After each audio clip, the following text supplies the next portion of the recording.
She came up to me.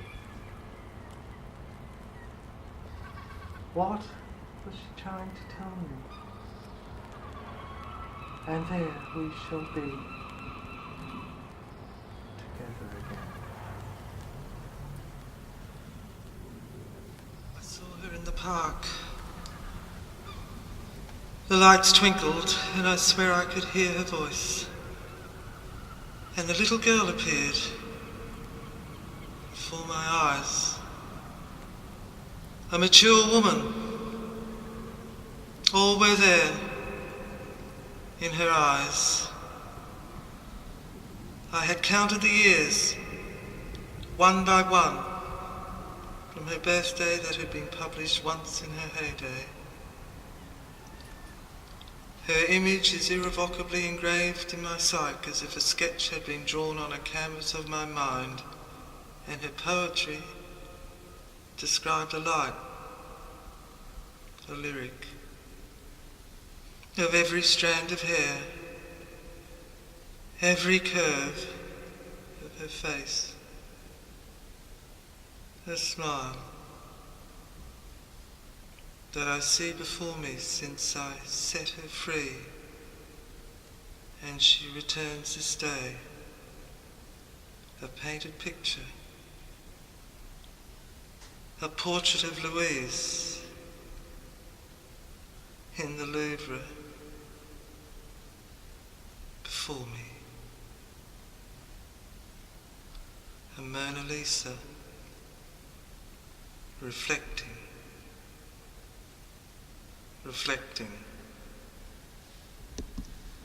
eyes that mirror her ambiguous dilemma, face of duality that revealed her feminine dichotomy.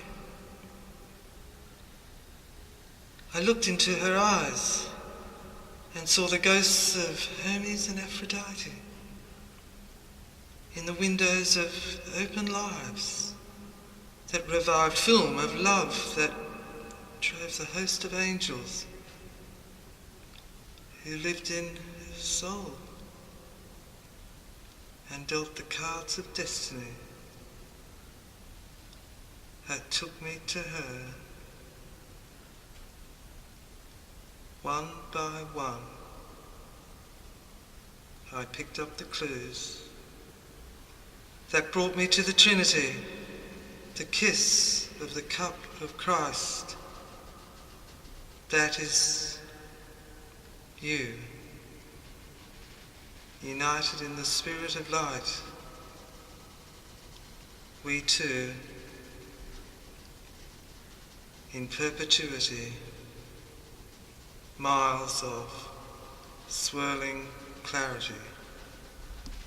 As the clouds rolled on the horizon above the red, harsh country that lay on the outskirts of the town, stretching as far as the eye could see, I stepped from the plain at the airstrip of the little town of Mount Isa in the northwest end of Queensland. A stopover on my way to New Guinea, Lahi, to fight the enemy in 1943. I found myself in this far-flung outpost. I had left behind a wife, my youth, volunteered. In 1939, this was my second time, a last stand. The town comprised of only two main streets, although houses could be seen for some distance as they appeared set in streets that ran from the town centre like spokes from a wheel around which they circled, as if from a pivot. I could not help but see the Aborigines as I looked out my window. There were few.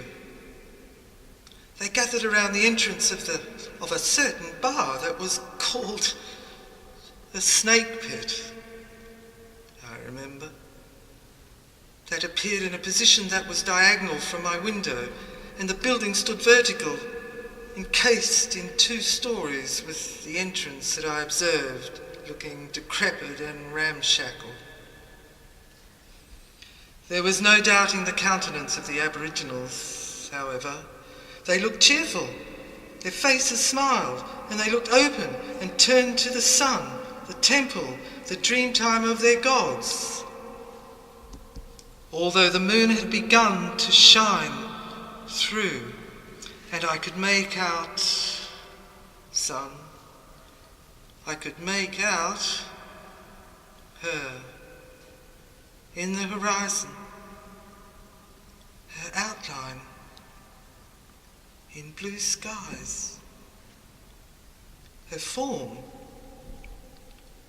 As a police car drove up, two officers got out. "You'll do," they said, although it was one voice, it seemed, like it was two. An echo. At my window, I could see she had black jetted hair, matted with sweat. She was beautiful, and her eyes, it was her eyes, open, as if they flooded tears, like waterfalls. She wore a white, threadbare dress, and I saw a glint of white, a glimpse, and I realized she was black and white, united in both, outlined in a beautiful figure. In the horizon, oasis in the street, her face showed a trace of the spirit I seek. The next morning son, appeared before court. I saw her in the cells. I had been given permission, volunteered, a friend of the court. She was in chains, I thought. Handcuffs. They were unmanacled. She looked at me. I stood before her. Her face, her eyes. She leaned back a moment and smiled. Against the cell walls, the bricks and mortar, and her breasts heaved in her sudden white, threadbare dress, so fragile. And my wife, I thought of her and remembered the first time I fell in love with her. And my daughter, Louise, and Anastasia, her twin sister. The bar table. I approached. I arranged for her release on bail. Her eyes twinkled. I could not help but notice the tan, brown, shiny sheen in her face, her cheeks, her eyes that were opened wide, and her black, beautiful hair that was long and gleamed and shone in the gleam of the ricochet of the beam of light that rebounded in the courtroom, and neither could the police. They had taken her to the Mount Isa Cloncurry Highway, and there unpouched their revolvers and, as she ran horrified and in terror like a frightened, wide-eyed, innocent animal, fired over her shoulder. She had been charged with murder, not murder of a person, but murder of assault on the police, murder of a society that she didn't fit in, an organisation, a society of rules. Yet she didn't drink. Her eyes glinted with a spirit. She was determined, adjudged to be insane, outside our society, a pirate outside our laws, yet she was of worth, innocent. Some time later I prevailed upon the inspector to hold a line-up. I was Air Force, I held some authority, I was a flight lieutenant, and I was an accountant, volunteered going off to war for my country. What did it stand for? Justice of the individual? Were some to be exiled? outcast, classified a piratess outside our laws, our justice, who had no recourse to our laws, defence for innocence? Was she a no person, a non-person, class, in a statistic, a system where she was trapped, designated a prisoner for all time, her time on earth? Was there no hope? Silence in court. They say they've got a weak case. They've dropped the charge.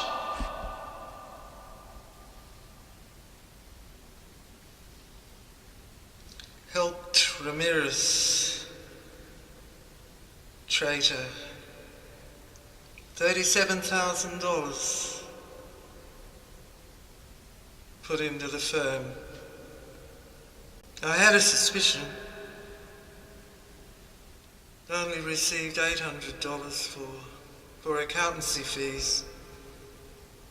I helped him, gave him an opportunity, trusted, said he had funds, wanted an investment, stole them from the company for which he worked.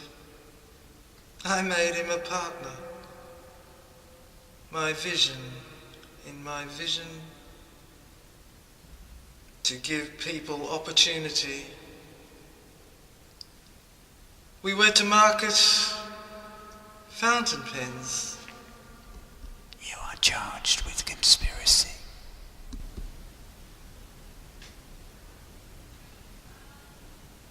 Son, I hope this doesn't worry you, cause you distress when you make your run. Your mother Says they've got a weak case, relying on a convicted prisoner, stole $37,000. Your father only received $800 for accountancy fees. A convicted felon alleging evidence of an accomplice. They need corroboration. They've got none. All they've got is indirect circumstantial evidence. A bank withdrawal slip for $800 and the evidence of Ramirez. That was for accountancy fees, a new firm. Get the letterheads, all evidence, pens, manufacturer's orders. I've changed solicitors, son. A conveyancing firm. But Maguire's are a specialist criminal law firm. Shouldn't you keep them? I've sold the firm to Rochester. Divine and Divine. You didn't want to come in. James Divine. Divine and Divine is no more. Your aspiration, calling, vision. I'd hoped you'd do commerce law. But your vision, what you want to do, is what Divine and Divine was set up for. Your mother and I have given her what's over after paying the solicitors the balance. They've instructed a promising, it's his first case. But Mum, got you Falcon. He's the best QC at the bar.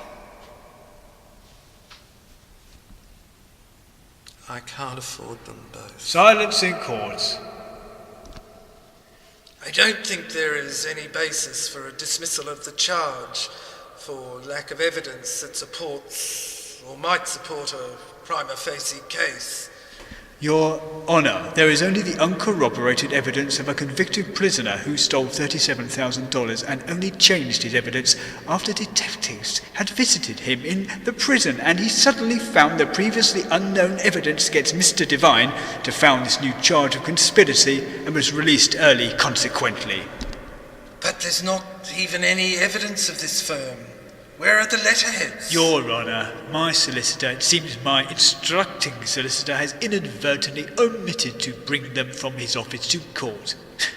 I asked for an adjournment. Refused. It is not the court's business that this accused case has not been properly prepared. His defence...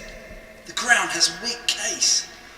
In that case, Your Honour, my client, the accused, on his instructing solicitor's advice, after a conference, has instructed us that he wishes to make a statement from the dock. Guilty. The judge is biased. I only wish to make the statement, say that I had nothing to do with Ramirez's theft of $37,000. No knowledge of. I had a suspicion. That is not an offence. Made him a partner. A partner is deemed to know what are the actions of another partner unless he can show no knowledge of. The letterheads? They're in the office. I have already ruled. Pens, Germany, Already European ruled. vision. Pens, Already Germany.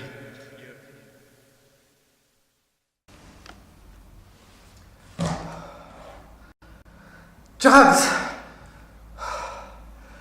Drink.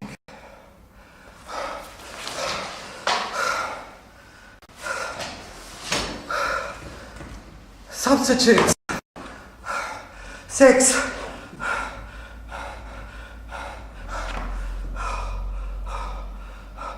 Patterns disguising the true intent of... What to do, God, I just don't know what to do. To get ahead at once. This filthy disillusionment set in. I've got to find him. I've got to get out of here. I've got to get out.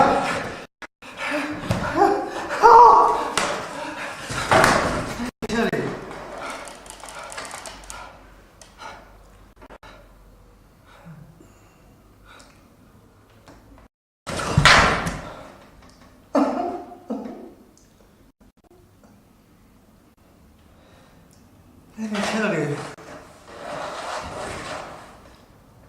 I had to provide formula once. It was the answer. I could do anything I liked. I was on top of the world. You came along, and there's no good doctor. I can't. I can't! You must! You must! He's gone.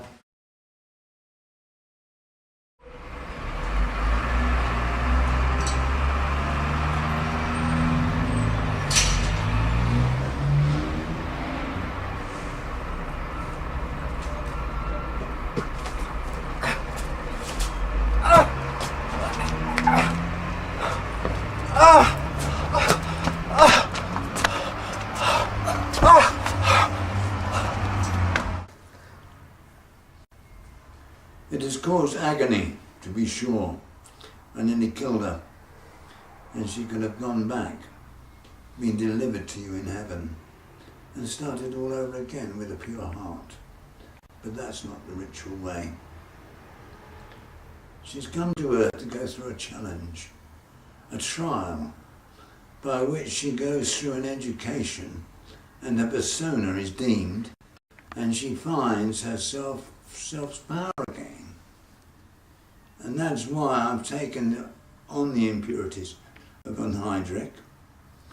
I have it in my bloodstream, my chromosomes. I've tried to shield myself from them, but I've brought her to a plateau where the water is shallow and Zephyr can be revealed again, so she can rebuild the structure and uses power. That has filtered and focused through it. Then she must do it herself.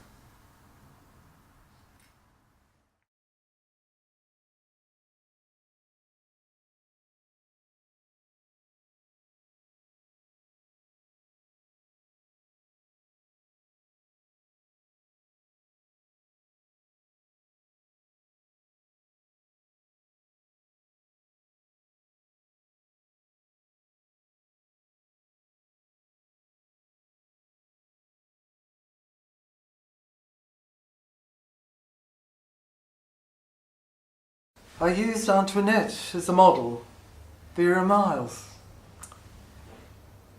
There was a shot of Emily, Vera at sea, a photograph, a path, a patch, blocks, compartments, bricks, layers of bricks, blocked over, down, drowned.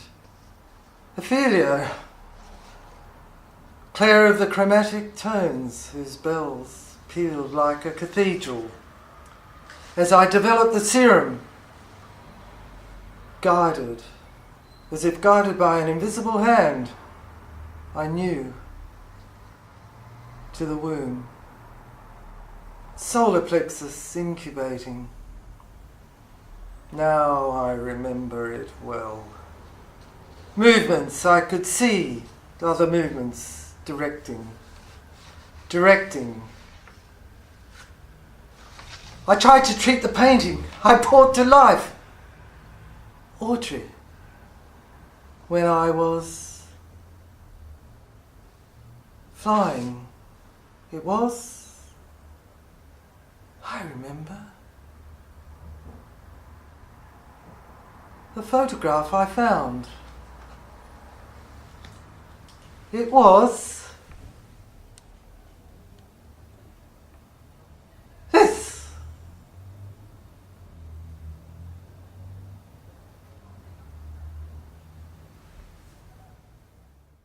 The old order had collapsed.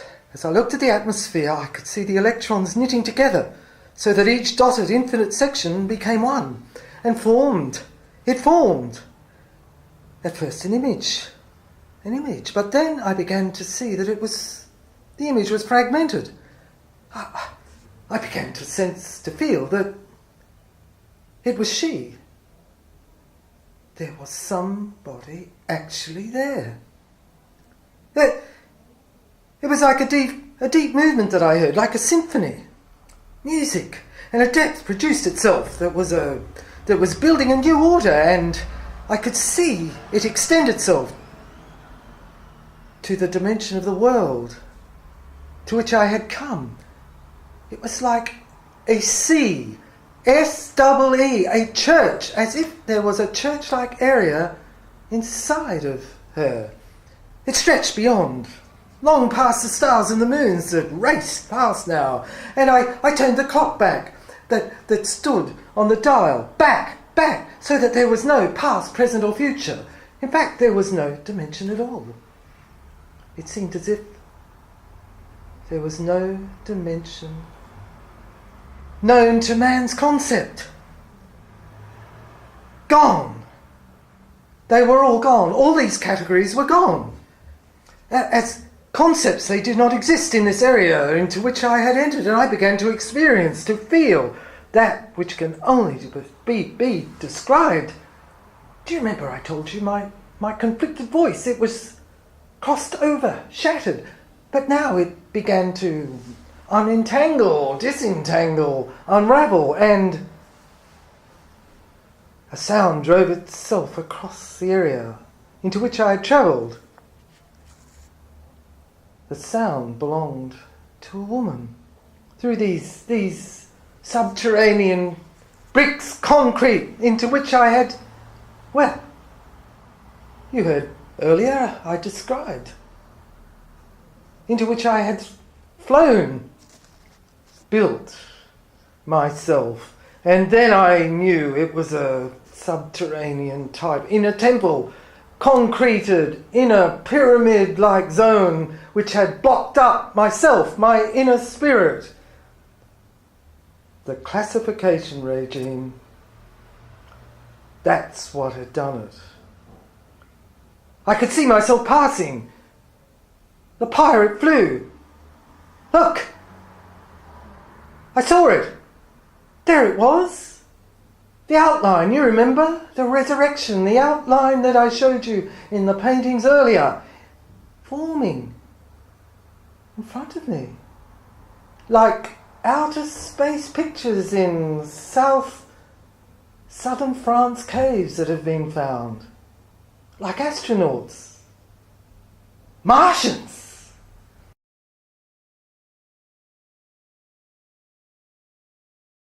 An English death. I was a QC once, you see what I'm saying? You were a QC? I am now. You're deluded, man. Well, that may be. You might have to be deluded to be a QC. I mean, after all, you're in chambers, and we all know what happens in chambers, don't we? We all know what happened in the 15th century in chambers, don't we? Yes. I mean, you've read Einstein, haven't you? Yeah. You know that bloody cone thing, Yeah. 7 levels of space-time? I know that. So which one are you in? Right down the bottom, I think. Well, you could be in this other area as another you, writing this to you in this space-time, you see. It all makes sense, of course, doesn't it? And we wonder why. See, you get it. Ignorance is a problem, John. There's no education. How the kid... me John, my name's David. I thought you were the professor. Yeah, Professor David Dupilla. The That's my crazy name. mirror. Indeed, it's the name. Crazy mirror. Crazy mirror.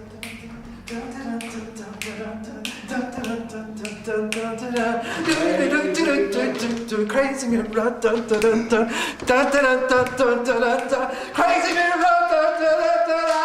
Give me Patrice Wyville. Oh, did I ever tell you I used to admire Errol Flynn, and she was his third wife? Probably still is, actually. Don't turn your back to the camera.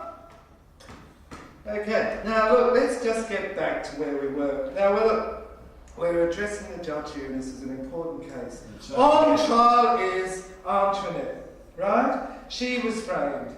Wife of Louis XVI, who gave Gluck his chance in life, his opportunity. There will be no opera except for Antoinette. And what do? Well, we know what they did, don't we? Because it's all written here, and you wrote it from another dimension. I worked this all out. You wrote it from the other dimension so that we would know in this dimension what happened. What's the confession? It's a gem of evidence, and you're prepared to reject it. I am, yes. I am. John, why? My name's not John. I told you before. Well, whatever your bloody name is, all I know is that you've got this dreadful charge of the Light Brigade complex of defeating yourself. It's an English disease, and my grandparents have bequeathed it to me. It's in this awful, I can't stop, we've got to cut it out, because it's killing me. There's no assertive spirit in England anymore. You see what I'm saying? I do. And I've come back all this way, 12,000 miles, climbed up a map, like up from south down under bottom, up to the top, to cut out this dreadful, this psychic hell that's chromatically buried in the cell inside my chromosome that's English. I'm sure that's the problem. Because in 1898, or 988, Yeah. my ancestry was Saxon. It says it in a book, I've worked it out. Yeah. So that's the problem. Yeah. That's why I've come to you, Professor, because otherwise it's just going to go on and on and on. I'm just going to be... Now, what does you think I can do for you? Well, all I think you can do is what you've said you will do in your own letter that you sent to me through the pirate machine. This is what you said. Memory. It's not your fault. It's woman. Woman has destroyed your memory, sanity, logic, hasn't it? Not yet. Thank you. Well, I'm glad to hear that. At last, we've got a confession out of you. I mean, you've been on trial all this time, and I've tried and had to play all these postures and different guises for your own good, and it's you. We had to find out who was the accused. the only flaw in this is that you are the accused, not I. You mean like floor as in fly in the ointment? Flaw as in fly in the ointment, I think. Not the Yes. floor, not that floor. Well expressed. Thank you very much. Flaw. Very well. Flaw as in fault. Like Flora Robson. No, that's just James Joyce. Well, she lived here, she lived in Brighton. James Joyce, look, I've got the answer to this because I've read your book and you convicted yourself. You took James Joyce to Christmas Island. That's what the trouble was. It was on the plane with you. I read it in your own confession. Am I right or not, Your Honour? I rest my case. Accused, I put it to you. Did you or did you not write that book? What, Ulysses? Or the grapple My blood? lord, I wrote the grapple blood. by inference, I Did not write submit Ulysses. the accused is admitting the allegation. Say that again. I did not write Ulysses. Take a look at this. This says that I wrote Ulysses. It's a piece of paper. I'm loath to admit it, but Give that to me, for Christ's sake. Listen, Your Honour, I will read this to the witness one more time, and I ask the jury to deliver its verdict. Strategy was something at which I was a specialist, and Alexandra succumbed. Do you remember writing that? no. Or not? No! Well, why not? I don't know why not. I don't remember it. Are you trying to tell me I wrote it in the crazy mirror? Yes, I am. And that you didn't? That would be implied. And that I'm guilty? Well, you're the one that's on trial. But you're the accused on trial. No, you are the accused on trial. Well then, if that's the case, why is this writing here in my handwriting? It's a forgery. That's what I rest my case. You forged my writing. You just admitted to it. You just admitted it. You just, well, whatever. I mean, I is a designation by Sigmund Freud to give us some sort of identity, little ID, ... Because otherwise, what are we? Eternal? No. I am eternal, immortal, or little I with a dot upon it, big I, number of eyes, little square, triangle, how many eyes, number of levels? If thy eye be single, thy whole body shall be full of light. Lovely. I think that will go down for a bit of remission on sentence. Very nice. Okay, Your Honour. Now, I put it to you one more time, and I'll put it gently this time, because I'm beginning to quite like you. I must admit, strategy was something at which I was a specialist, and Alexandra succumbed. And after you returned, the two of you made the best of it. But you divorced, and you married Roderick. And James... Oh, well, there is the best! James. Yeah. James Devine. That green-shirted bastard in that earlier reel of film. He's the one. He's the one who did it. He's the one that did it. He's the one. We've got it. We've But finally got there. that bastard.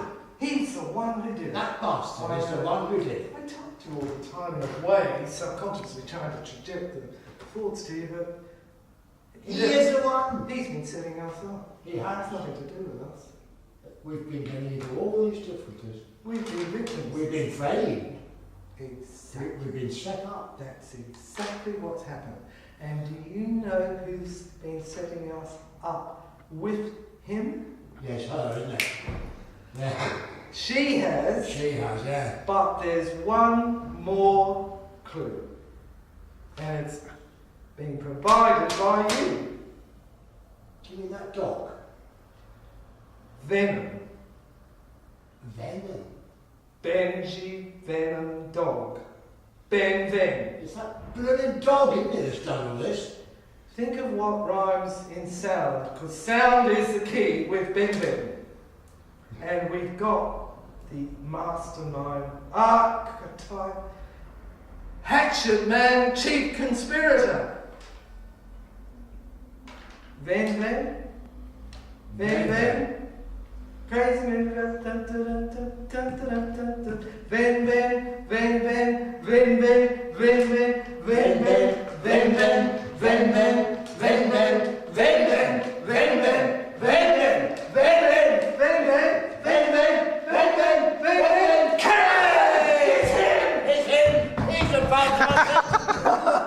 The camera never tells the truth. Dark trees are bent in running child. The lavender and ash weave dreams. Chain circles wrist. No rain in dull July. Sky a dome of scarce clouds. Madness grips the mind, shredded in sorrow and fatigue. On sallow cedarwood, my nostrils sense the past. No bell sounds. Monad is meagre. Metal falls heavy. All gravity towards abyss and beast. The quadrant wind moves free. The city crawls indifferent, equal everywhere. We waited, not watched, till time passed hoping. We, listening to pig colours, rush hysteric at every creak and crack come creeping rat. His secret fingers contemplating time. Tomorrow's king spits on flowers. Alone, the mist pricks flesh. Absurd return, this circle to sweat of thoughts, so hushed with fear of footfalls. Nothing, wind, they come, the edges of their words dull.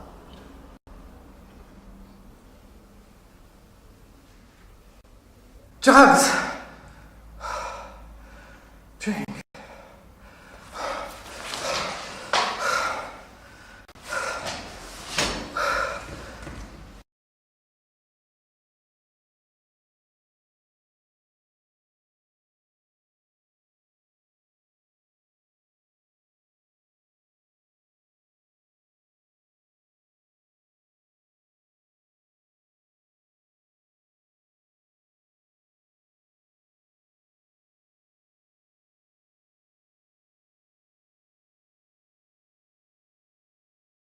Their tops and danced in swimming costumes in a ring all round the ring. Bottoms, knickers, enamoured. The temple bar. There were dancers. Worshipped. The totem pole. Ramirez. I was mad, I tell you. Psychotic. I had to face it. Sent out of my head by this horrible thing.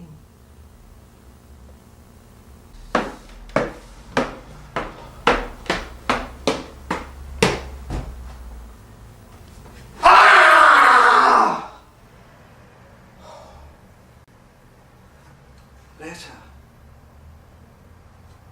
It's a link.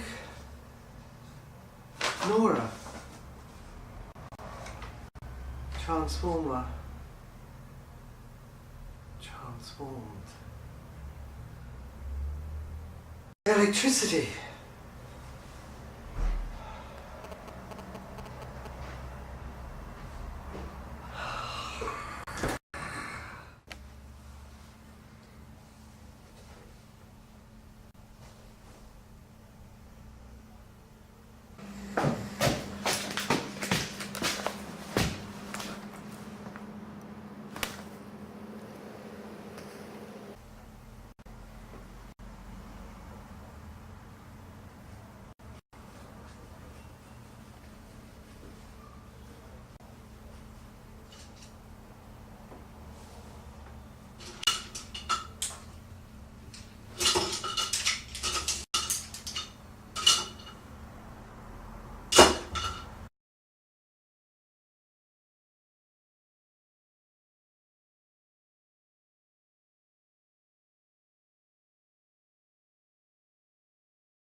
Lorelei?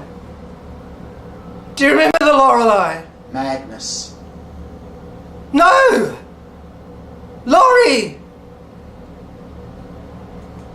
The Searchers! Don't you remember Vera Miles in The Searchers? She was Laurie! Don't you know they've all gone? Oh my God, what are you all doing to me? What is this godforsaken hole, this place, this prison? Listen to that racket outside. Nothing ever stops or changes. This hell, this war, this television here sees it every day, every night. This stinking, lousy world full of war and mayhem and hell that I'm incarcerated in.